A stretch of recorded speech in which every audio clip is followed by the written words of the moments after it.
Prince George future snub, how young royal may never be King George.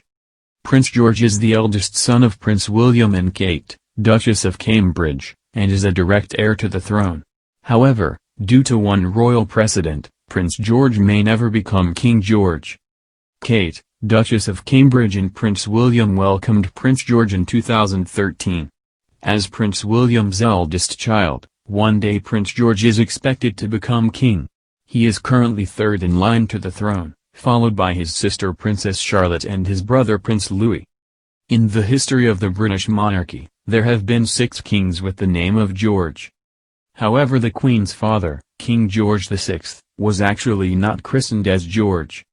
Born Prince Albert, and known affectionately by his family as Bertie, Albert actually decided to be known as George when he became king. There is a precedent in the British monarchy that kings and queens do not have to keep their own names when they ascend the throne. Monarchs can choose a regnal name, as was the case for King George VI. Prior to his abdication, King Edward VIII had also chosen a different regnal name as he was actually known as David. So when Prince George does become king, there is no guarantee he will be known as King George either. George could choose another regnal name, and could choose another name popular with royal kings of the past. George could instead choose to be known as King Charles, or King William, should he so choose.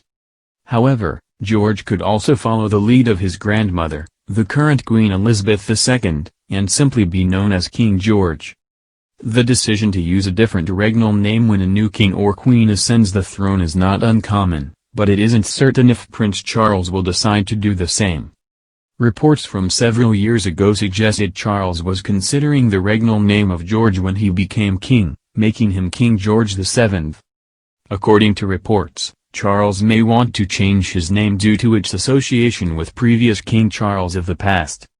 King Charles I was beheaded in 1649, while King Charles II oversaw a very turbulent period in history. During the reign of King Charles II, England witnessed the Great Fire of London and the world suffered greatly due to the Black Death. Former Buckingham Palace press spokesman Dickie Arbiter told the BBC in 2005 that by using the name George, Charles would be paying tribute to both his grandparents, King George VI and the Queen Mother. It would not just be a tribute to his grandfather, but a sort of loving memory to his late grandmother, whom he absolutely adored. When she died in 2002, he was absolutely devastated. However, as he was born Charles Philip Arthur George, Charles could also decide to be known as King Philip or King Arthur. If Charles does decide to use another name when king, this won't be confirmed or announced until he becomes king.